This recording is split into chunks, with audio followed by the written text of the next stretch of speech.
They said, your words have the ability to shape opinions, um, drive action, and inspire a change. In this episode, we are exploring what it takes to speak like a true leader. Stay tuned.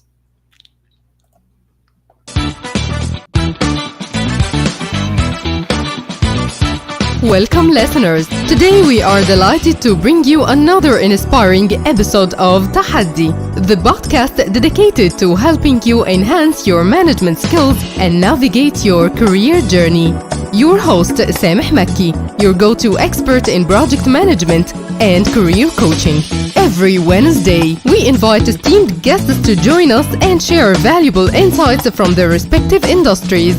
They will provide unique perspectives and practical advice, leaving us all with a nugget of wisdom to apply in our personal and professional lives. Newcomers to our show, don't forget to hit the subscribe button to ensure you stay updated with every new release. Now, let's kick off today's engaging discussion. Stay tuned. Hello and most welcome to this special episode of Speak Like a Leader. Today we are going to unlock the secrets of powerful communication. We are going also to check how presence, body language, and authentic speech can transform completely the way you influence and inspire. Our guest today is an award-winning global leadership, communication, and culture intelligence facilitator, speaker, and coach. She partners with organizations to empower global teams and leaders to adopt their leadership, communication, and culture style to be successful when leading globally. She is the CEO and founder of Culture Kappa and a top-ranked podcast host. Join me in welcoming Victoria Rennoldson. Victoria, I'm very glad actually to have you today. Well, thank you so much for inviting me. And I know we wanted to do this for a long time, so I'm really excited to be going live with you today. Thank you so much for joining us today. And I'm looking forward actually to insightful and amazing discussion. All of our audience will benefit from this one, especially when we talk about very important topic like leadership. For sure. And it is the topic that I think is relevant for everybody and anybody. Well, whatever they're doing, whatever your level today, I think everybody has the opportunity to be a leader, but it's about a choice. That is right. I would like to say thank you to everyone joined us till the moment, the people who are going to join us during the episode, and the people also don't have time right now, and they will see our episode after publishing on all different platforms, YouTube, Facebook, and our accounts on LinkedIn. Victoria, I know that leadership, I will go with you some internally and the mindset. We will have some aspects like this, and also we will talk about it from the behavior and attitude and externally while we are communicating with other people. But let me start with the definition of leadership from different perspectives. And I came to know and I heard from you many definitions before in your workshops about leadership. Yeah, I think that's a really great place to start, actually. And I think for me, I see leadership in a really specific way. And I think there are two aspects to this, which is, people often think about leaders are people who create visions for the team or for the organization that they're working in. And then they are trying to get to an action to make that vision reality. So leadership for me is about making that connection between vision and action, really understanding how you communicate it, make it clear, make it understandable for people so that they feel really motivated and inspired. And to do that, to be able to communicate in that way, you need to know how to be really engaging and connect with people through the way that you speak. So often people think about leadership as a vision, about creating change, creating an action that needs to happen.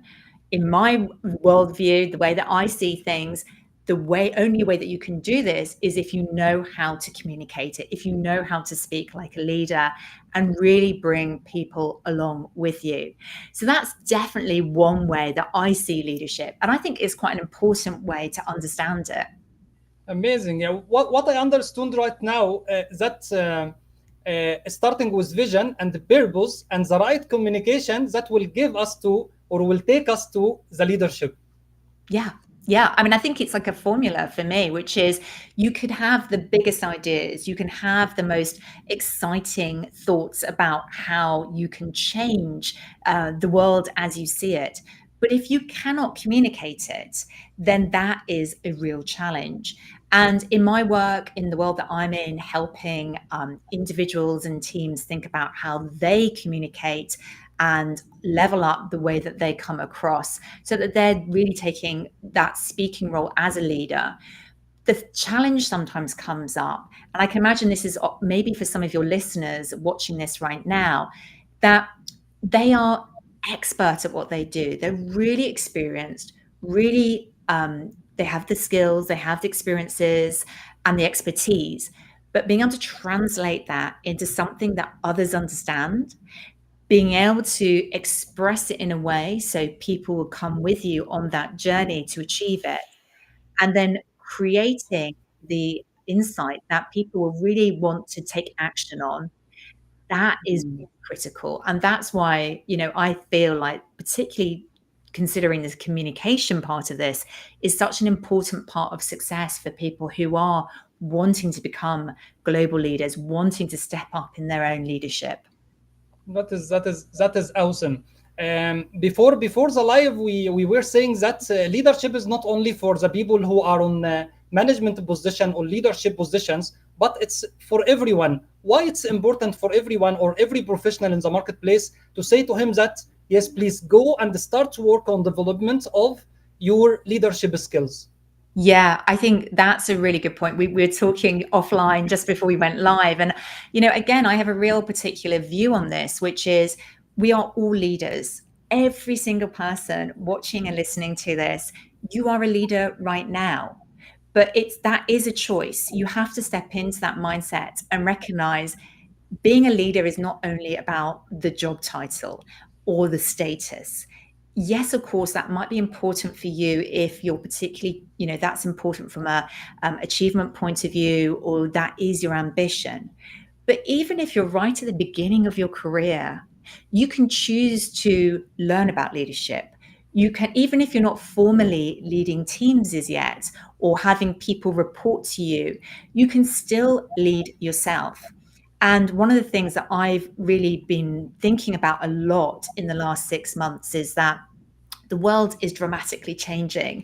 There is so much that is going on simultaneously from a geopolitics point of view, all the way through to business and company changes right now. So what I'm really kind of interested in is, I think this is the moment where actually more than any other time, we need to all step into our own self-leadership. And that's where it starts. We cannot lead other people if we don't lead ourselves first. Wow. Okay. I have today two aspects to start the discussion from: internally or externally. What do you prefer us to have at the beginning? Ooh. Shall we start internally? Let's go internal out, inside out. That is amazing. Type. Let's go firstly regarding the mindset. It's kind of thinking and the way of thinking in the actions you are taking from time to time in dealing with people and the communication with others, but all starts from here. How can we enforce and start to build the mindset of leadership? Yeah. Well, I think the way that I see it is you've got to know who you are. And that's a really big question that most people don't really make a lot of time for because they're busy. But who we are also evolves over time. So actually, who I was 10 years ago when I started my business, I'm a really different person from that person. I'm different from last year, 2 years ago. So we're always in this process of evolving. So you do have to ask yourself these questions regularly. Who am I? What am I great at? What am I talented at? what are my strengths, and what am I really bringing to the world in value? And that's not to ask that question from a arrogant, or to kind of say, well, I don't acknowledge my weaknesses or the areas that I need to develop. But you do need to start from a place of recognizing your own greatness, your own place in the world, and what you do bring. So who you are, having that self-awareness and reflecting on that quite regularly, is really important. So that for me is the kind of first bit of it, really having that self-awareness piece. Um, Mm. from the who and who you are, I think it's also about knowing how you do that, and showing, how you kind of project yourself and show up in the world and want to interact with others. And I've talked about that sometimes in the past as being the kind of energy you bring into the room. Like, what kind of leader are you? Are you that person who's really calm and grounded throughout everything? Or are you that kind of person who's really high energy and enthusiastic and very expressive, and people get very motivated and inspired by that energy? You will know yourself how you do that, how you kind of bring that energy.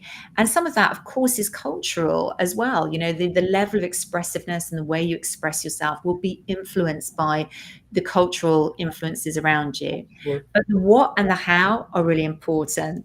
And then there's a third piece which we can dive into as well in a minute, but I'll pause there for the moment because I've been speaking quite a lot about Well, that. it's very good actually, and I think from your discussion right now, you will take me away from the points I have prepared regarding the importance of what you are saying now. I would like to say thank you to Yasser Shams. Thank you so much for joining us today.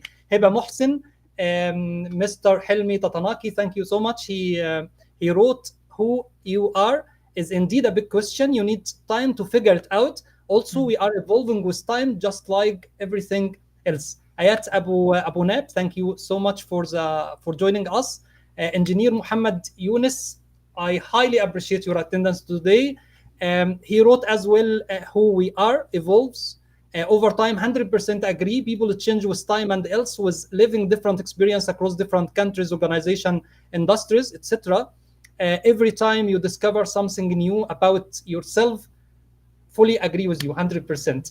Victoria, you take me to a very important point we see from time to time while we are dealing with our teams.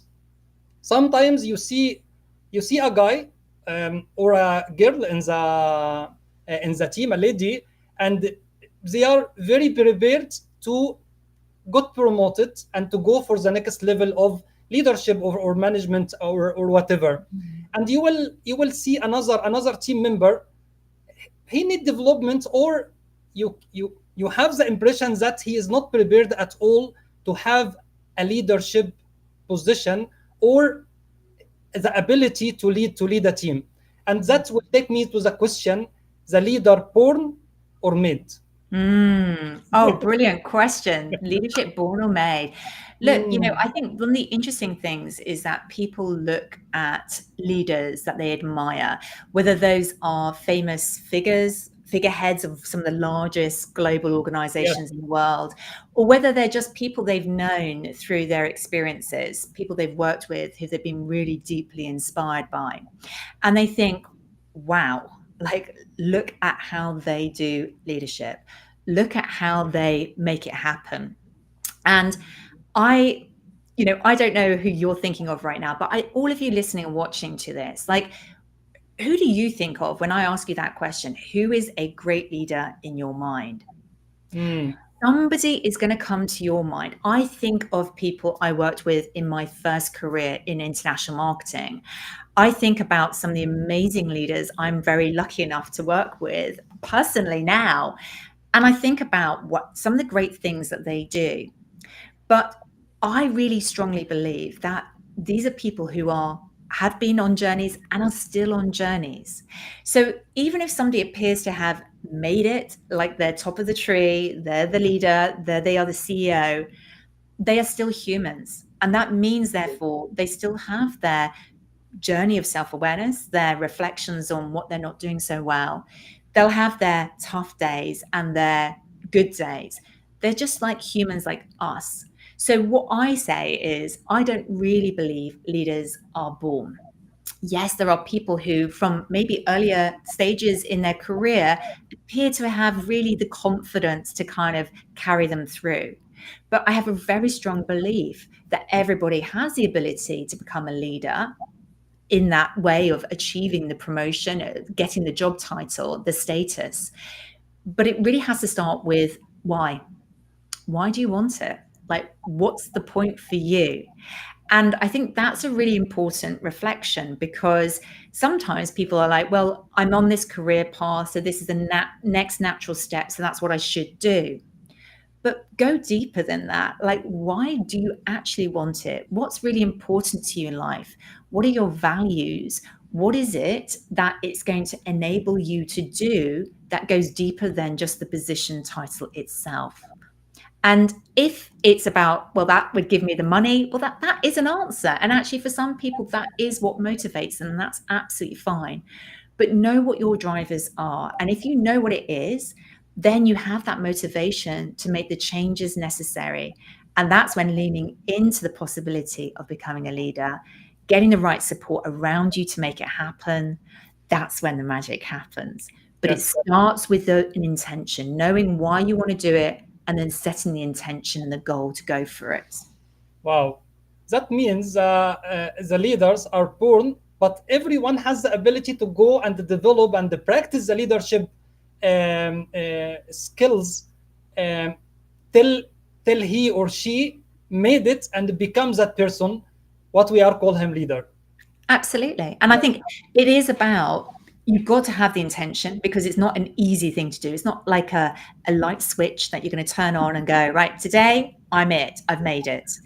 But I also want you to recognize that everybody's listening to this, that it's also like a journey. So, again, if I come back to who do you think of as a great leader, they're not going to be at that pinnacle every single day when you see them. They're going to have, if I was going to draw a graph, and this is time, like, they're going to have their days when they're not doing it the way they really want to do it. There are days when they're at that, like, they're nailing it and they're coming across and projecting it in the way they want to.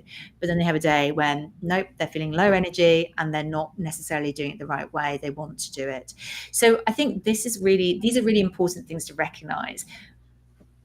Everybody is fallible. Everybody has development areas.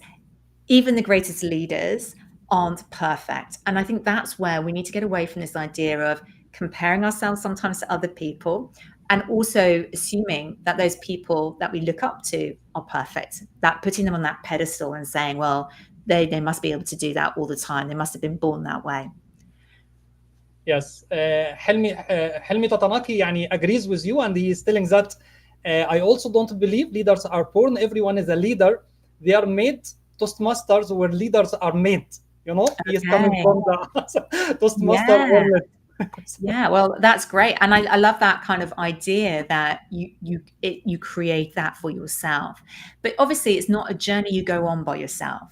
And I mean, yes, you can do a certain amount of self-reflection, but for me, it's about finding the right people around you, the right resources around you to enable that.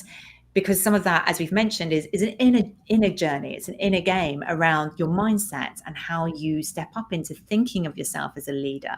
But then it moves into more of the external game, which is, how do you project that? How do you communicate and speak in the way that really comes across as the leader you want to be? I will tell the audience or anyone watching us now a secret. I was asking Victoria before the live, do you have a mentor and coach till the date? She was telling me that yes, for sure. From time to time, I need some guidance from outside.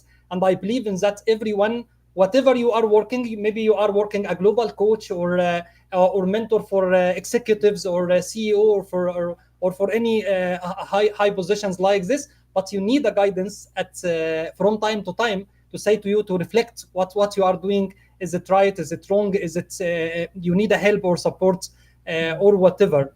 I will take from Helmi Tatanaki regarding the Toastmaster, and we are telling in the Toastmaster that leaders are made, and we are concentrating more on the body language while we are developing our speech.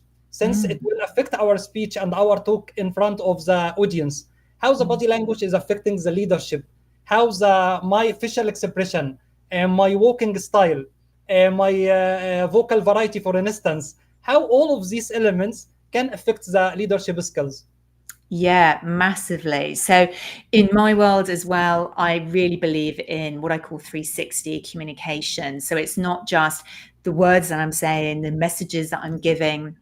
It is absolutely about how I deliver that. So, you mentioned some of those elements. You talked about voice. You talked about body language, the posture, how I'm standing or sitting. But I think the layer that I'm going to add on here is what, as a leader, you have to understand what is the context that you're leading in culturally, because body language is quite a cultural concept. So the idea of how expressive do you want to be, what kind of body language do you want to use will really vary from culture to culture. So as an example, at one point, I was working with a lot of Japanese clients, and one of the things that I knew particularly when I did sort of workshops and when I did training, was that actually I needed to really quieten down my expressiveness, which I'm naturally quite expressive, as anybody can see. But I really had to almost like sit in my hands at moments, because my natural style is to be quite expressive. But that was just too overwhelming for a group that the tendency tends to be much more calm kind of body language, much more communication through words, but also more subtle movements and more subtle body language. So the first point you have to ask yourself is, what's the leadership that you're in? What's the context culturally? Is it very diverse? Is it very monocultural? Is that similar to what you consider to be your own culture? Or do you need to think about adapting the way that you're leading? Once you've answered that question, then of course you can think about all the elements of how you say things. Are you saying things as a leader directly or indirectly? Would it be appropriate, for example, to raise your voice to demonstrate that you're really excited about something? Or alternatively, if you were feeling frustrated by something, is that okay to raise your voice in that context or not? So it's really, there's no easy answer to this. And that's part of the work that I do in the cultural intelligence space, but really helping people to understand, okay, how do I express myself as a leader in this context? What is the right approach? But blending that with and understanding that you are an individual, a person with your own preferences. So there's a balance that you need to find there to make that work. Adaptability is required. That means adaptability is required, and situational leadership, if we can say, are required from anyone who is leading what he is leading to go with the right approach. Yeah, I think that's absolutely right. And, I think, if you're thinking more about sort of speaking, presenting on stages, or even in the virtual space, like, what we're doing now, doing lives or panels, yes, I would also be thinking about, okay, how do I project the way that I want to? How do I want to make the impression that I want? And this is where you have to be quite intentional about the energy you want to bring into a situation, right? So Yes. Let's imagine that somebody who's watching, listening, wants to, let's say that is their ambition to be, standing up in a conference, to be seen as a thought leader and to share their expertise. And I know that's something you do quite regularly, as you were telling me just before we went live. But let's say somebody watching or listening, that's their ambition, but they're not there yet. Actually, the speaking is challenging to them and they know they can't communicate it in the way they want to. That's when having that, you talked about getting feedback. So having somebody, a coach or a mentor, to help you understand what you're doing today and then how to improve it. It's amazing the shifts you can make just from thinking about all of those non-verbal communication elements. It's not only about what you're communicating outwards and somebody once described it to me as what your body is broadcasting, but it's absolutely as well how it affects your and impacts your mindset. So as an example, if everybody's doing this now with me, like if you just sit up a little bit taller, you suddenly feel you're taking up more space, you suddenly feel a lot more confident, and you suddenly feel, wow, I feel really positive now. Just a subtle shift like this can really change our own inner feeling around our own leadership as well. That's what I feel right now, actually, very positive. Yes. Yeah, there we go. And that's just by sitting up straight. There's your Just tip. I think because I'm conversate with you. Mm, indeed. That is fantastic. I would like to say thank you to Samah Ali for joining us. Thank you so much. Engineer Arshad Sayed, he is saying that BM badge is there, but it's not the brand. It's not the badge of BM. And he is writing, experts are of the opinion nonverbal contributes to 80% of the message when trying to communicate. Yeah, I mean, there's different statistics out there about, what is the amount that we communicate. But I think even if you look at the research, there's lots of different statistics, but directionally, we know communication is more than just the words that you're saying, Yes, right? that is And we right. know that because actually, many people I talk to say to me when they have lots of virtual calls with people, with their team, or maybe externally with clients and customers, and people turn off their video when they're in the black screen, sometimes it's quite difficult to decipher, to decode what it is they're really thinking. Even though they say the words, it can be really difficult to Yes, work the it facial out. expressions are completely, zero. You don't know how they feel. Absolutely. And look, there's a time and place sometimes when people do need to turn their videos off, and there's many good reasons why that might be. But I do think it's very interesting how challenging it can be when you can't see somebody to really work out what they mean or what they think, even though they're speaking the same language as you. So that's a really, for me, a very interesting point to recognize how important, thank you for that contribution, nonverbal communication is. That is great. Coach Dua Tahir, thank you so much for joining us. She wrote, "Hello everyone, nice discussion. Thank you so much for joining and your time today." Victoria, do you think that are there any behaviors, special behaviors, key behaviors, can inspire and motivate the people or the team members than others? So I think, again, this will come down to knowing your team, knowing what is important to them individually and collectively. So that means making space and time to get to know them, which I know is really actually sounds basic, but actually is quite challenging in today's environment. So I regularly talk to leaders who have crazy diaries, as I'm sure many people do who watch this, in meetings a lot of the day, don't have a lot of time for the people management and the time to get to know each other. And particularly in a sort of post COVID world, pre-COVID, I think there was more time and space in when people were together in the same workplace to have that more informal get to know time, just an informal chat. For those people around the world who are more remote still, who are more working virtually, that can be quite challenging to have that space and time Yes, sure. as a leader to get to know your people. So again, you have to be quite intentional about creating that time and recognizing what the best way to do that is. So to motivate your people, coming back to your question, you have to know them. What drives them? What motivates them? What are they passionate about? What is it they don't like?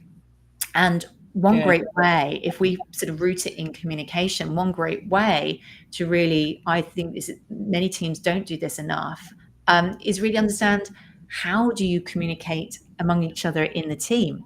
So what is the best way to share FYIs for your information, or what is the best way to share an urgent request, and really agreeing parameters around how to communicate, when to communicate, and maybe some of the boundaries around that, like when is it not appropriate, when do people not want to be contacted and available for work. So these are kinds of questions which I'm getting quite granular now. Yes, sure. But teams don't really spend enough time, and leaders need to be really taking that responsibility to help their teams understand how they want to work, what is going to bring everybody's best to work each day. While you are talking right now, I came back to, I'm thinking in emotional intelligence, knowing the others and knowing everyone from the team members, how how does they feel actually from time to time while you are behaving in such a way? Sometimes kindness, sometimes directive, sometimes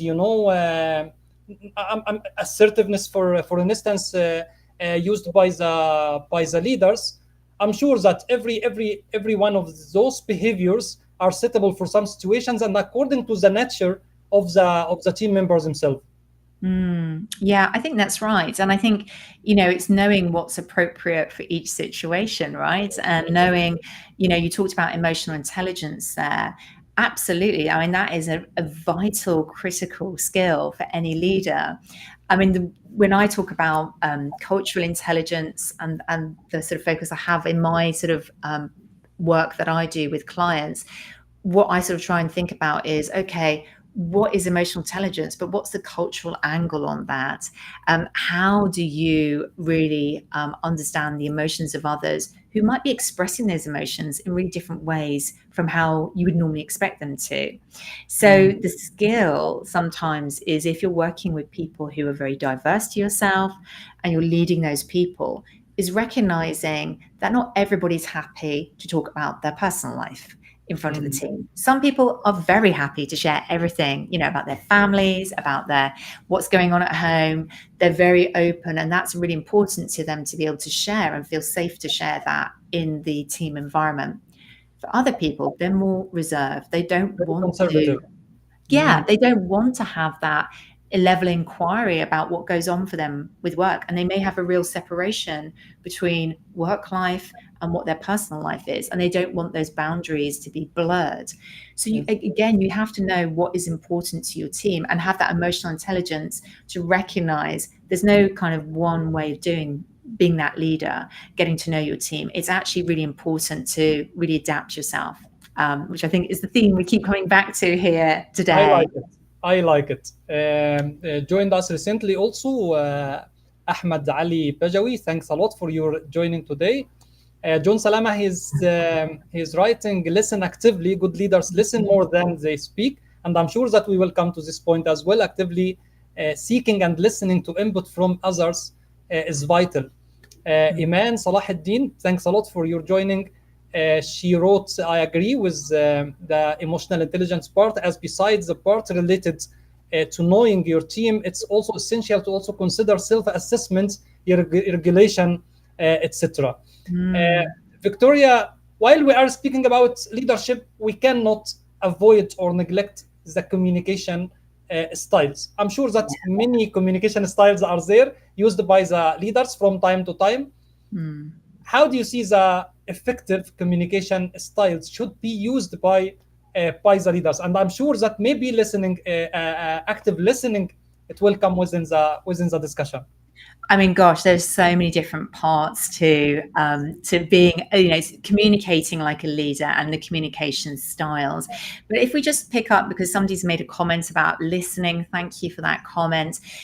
For me, listening, communication is a two-way process, right? It's not just me or you or whoever it is as the leader broadcasting, just talking, because your words will not necessarily be heard. So communication is a two-way process. There has to be listening and listening first, and then there has to be communication. That is part also of emotional intelligence. That's where we have the empathy part and we understand what's going on. And I think, one of the key elements around being a leader is being able to sometimes navigate those really challenging situations, whether it's conflict within the team, whether it's having to deal with performance issues, whether it's about giving really tough feedback to somebody, but ultimately that's going to help them on their own journey towards leadership.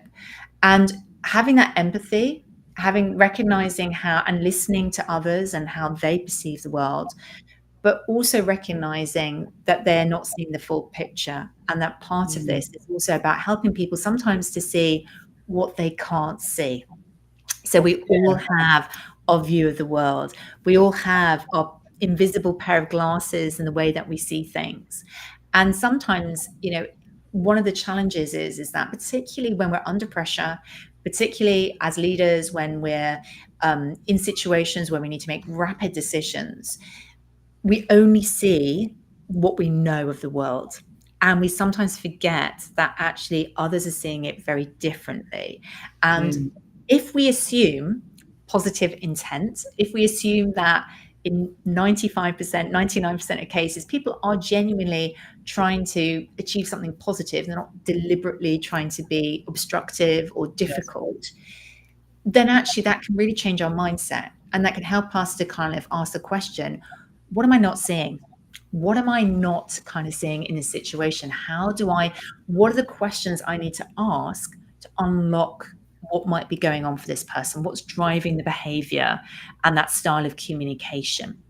So, coming back to, communication, I think a lot of being a leader is actually listening really well, asking good questions, recognizing you don't always have that full picture or have the right answer. So you do need to make sure that you are opening your mind up to what are the possibilities here? What am I not seeing?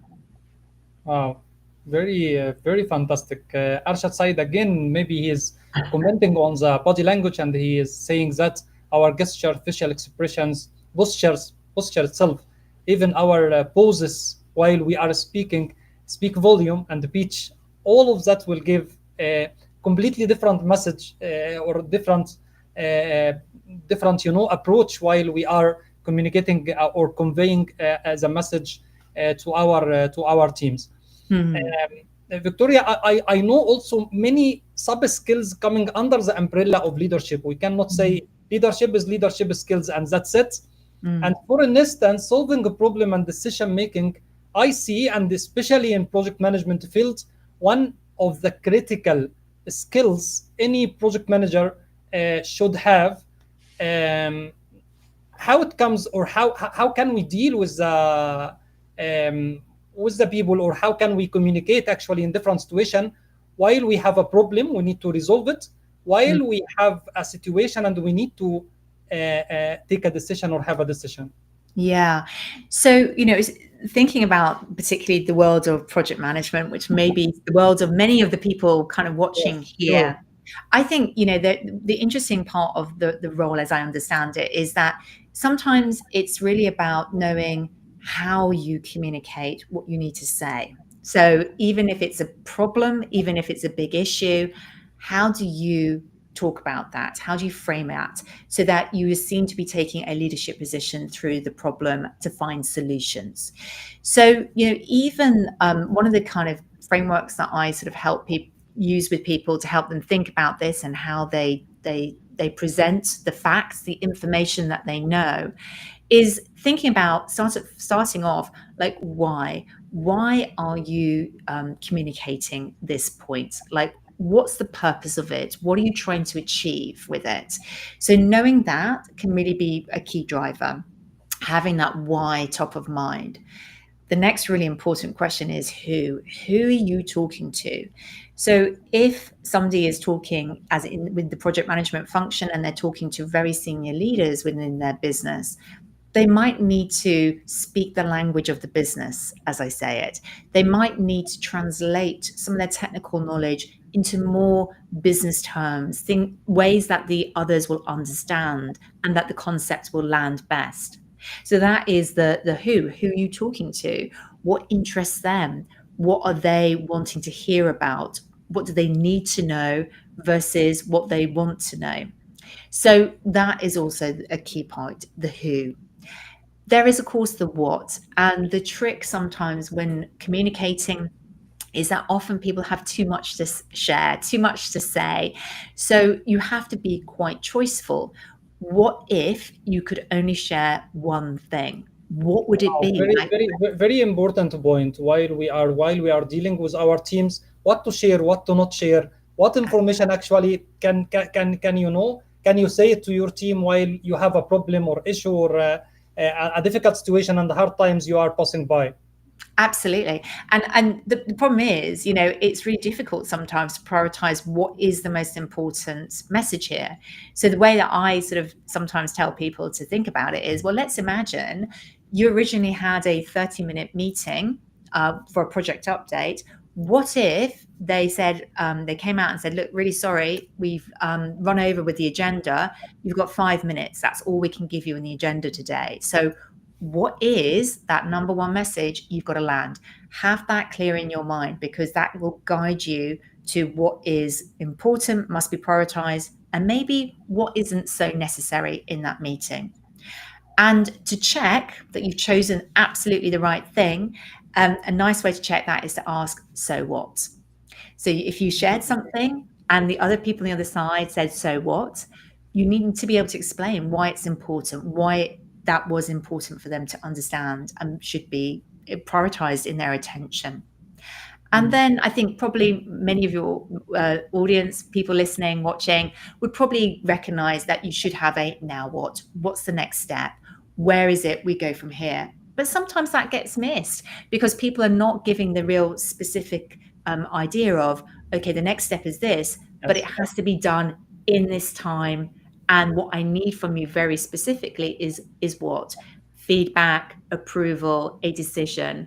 If this decision is not made by this point, what's the implication of that? What's the consequence of that? So sometimes we have to, the now what may sound obvious, but we have to get really specific with it. So again, people who perhaps are at that leadership level, who maybe not have the full view, can really understand why it's important. Okay. Victoria, I will go for one question pop up in my mind right now. And the question, yes, has been asked by one of my connection, a situation, and I think an issue she is facing with her team regarding the friendship. She is very friendly with them, but she is struggling as well with the deadlines. Since we are friends, the people are not much care actually about what's going on, what about the milestones we have with our clients and so on. How is the limit? How we adjust the limit of friendship within the work environment if we are leading a team? I think that's such a brilliant question. That's a really good question. I'm sure that many of the audience has faced this situation before.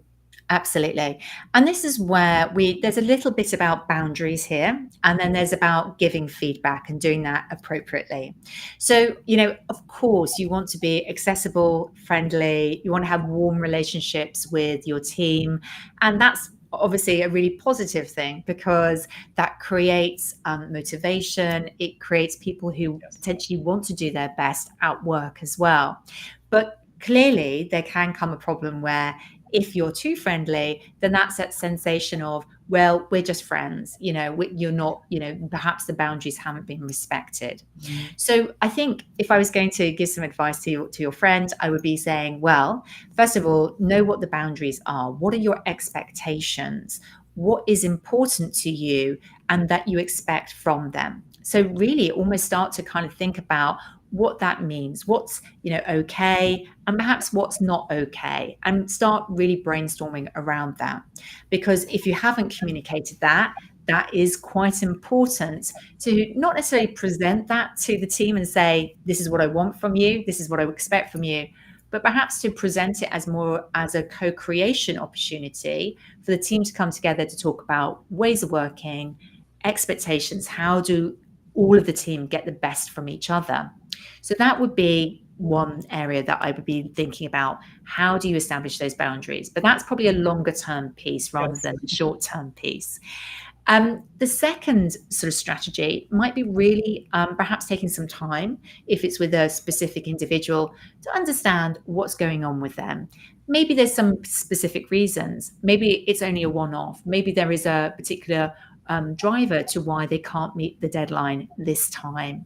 Before we go into, perhaps being asserting, the expectation, it might be take that moment, that extra pause. We talked about listening earlier, to really ask the questions about, are you okay? How's everything going? I'm wondering if everything's all right outside work. That might be something to worth checking. And then finally, I think the third strategy for me is really about how do we give feedback, which is done in a way which is very assertive, that absolutely helps somebody to understand what we need from them, but isn't aggressive. That's a podcast episode I did recently. In fact, people get worried about coming across too strong, too aggressive when they give negative feedback.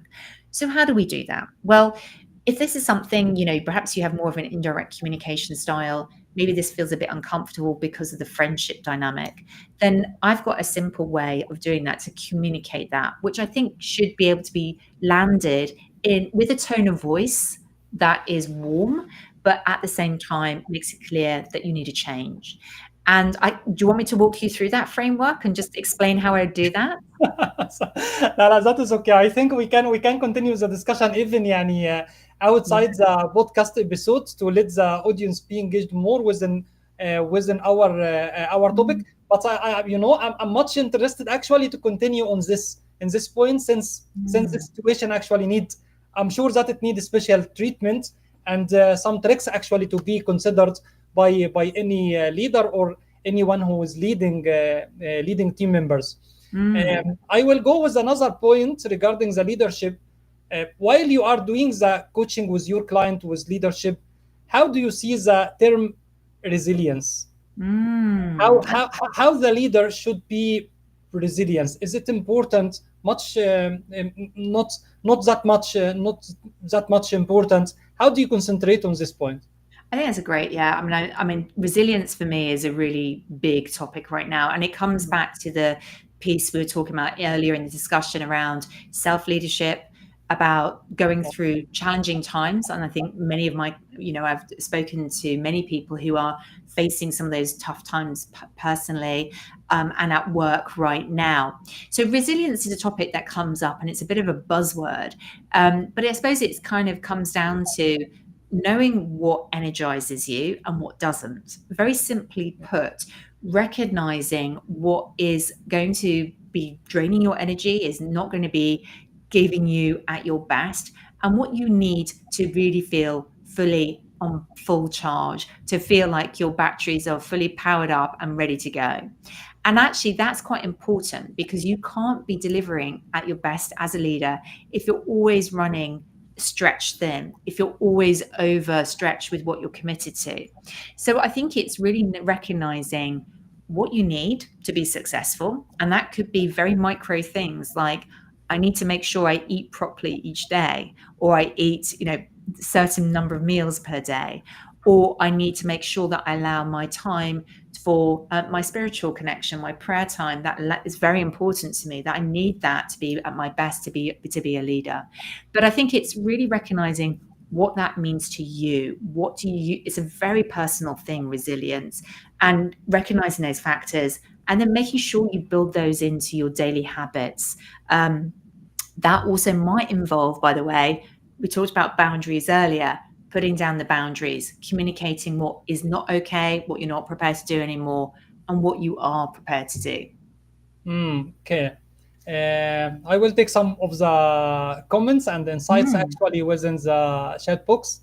Had is that saying that I think that all leaders assume that they have a lot to learn from others, and they need to do so in order to be truly inclusive, to let the people feel the inclusion. And I fully agree with her actually. John Salama as well also regarding the message and giving I'm not sure if conveying any message to the team. He's saying that know your audience, tailor your message to their needs and expectations. And that will take me also to another important point, how the good leaders, the true leaders, are providing the feedback. Well, I think feedback is critical. I think you need feedback as a leader. You need to be able to give good feedback to others as well. And I think it depends, on the context, but I think it's always about making it really relevant and timely. So trying to give feedback in the moment rather than waiting till, say, a performance review cycle. So, for example, some of the people I'm talking to are coming towards a performance review cycle around the half year. And that might be one or twice a year that they have that opportunity to get feedback. But in my view, like, feedback it should be actually a regular process. It should be something, as a leader, you give regularly, that you ask for regularly. And in that case, then there are no surprises. People are always aware of what it is that's working and perhaps what's not, what needs change. And, if things need change, I mentioned earlier, there are ways to give that feedback that doesn't have to be aggressive. It's just more about setting the boundaries around expectations and being absolutely clear about what needs change and why. Okay, that is amazing. What about those approach of, for instance, feedback? You have to go for a sandwich approach. For instance, saying something feedback, after that saying what is the issue we are facing right now, and after that saying something positive again. Is it required actually to go with such approaches and find Well, the way to say the feedback, yeah. or it can be So, constructive and straightforward as well? So look, again, there are some cultural impacts on this. Like, for some people, the idea of feedback feels like it's almost like it could be a personal criticism. So for some people, that feels a little bit awkward. So they would rather dress it up as positive feedback, then maybe a slight negative comment, and then ending on a high on a positive comment. Okay. I think that is a strategy, and it does depend on who you're talking to, because if you're talking to another person who also gives feedback in that way, they will understand some of the subtle messages that you're trying to communicate, which is, even though that wasn't very highlighted, the negative slight comment was Sure. actually an important part to pay attention to. The Mm. problem happens, as I found myself. I sort of lived and worked in Germany and Russia for times, where the style tends to be more direct. The problem is that if you're trying to communicate in a very indirect way, and somebody's used to more direct feedback, whether it's positive or negative, that's just the style, then they don't necessarily understand that negative feedback is being given. So they may hear just all the wonderful positive messages, but then not get it. So again, as a leader, you need to understand your team. Like, how do they normally like to communicate? What is important to them? If they are more indirect communication style, then you might need to mirror that when you give negative feedback. Otherwise, that person might feel very threatened, might feel psychologically unsafe. Yes. But on the other hand, if somebody is used to being direct, whether it's positive or negative, then you can just be very clear with them what it is that didn't work, what they need to do differently. And I think, one of the great ways of doing that, actually, for anybody really, and I think this is a helpful way, is to try and give feedback which is about what you've observed or noticed, or the facts of the situation, without any of the emotion. But then afterwards, to talk about the impact to them, the impact to the team, the impact maybe to you personally, and for them to help them to recognize that their behaviors in themselves might have implications which are different from what they intended. Maybe the way that they were communicating wasn't being received in the way they thought it was. So giving that feedback, the observation, and then the impact, and then really importantly, what you need to see next time from them, can be a really nice framework and way to give that feedback, no matter what their communication style is. Okay, for me, I believe that and I feel like this. It's according to the maturity level of the person I'm talking to. If he is much mature, maybe I will go straight forward, and he will know that it's a constructive feedback, and this observation actually we need to work on directly and straightforward.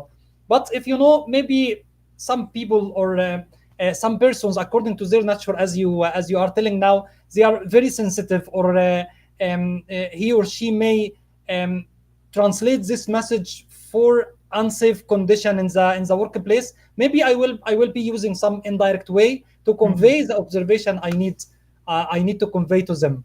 I mean, that's it. You know what? Like, I think, that's a really good sort of differentiator sometimes, understanding kind of what the experience is and therefore how people might receive it. Absolutely.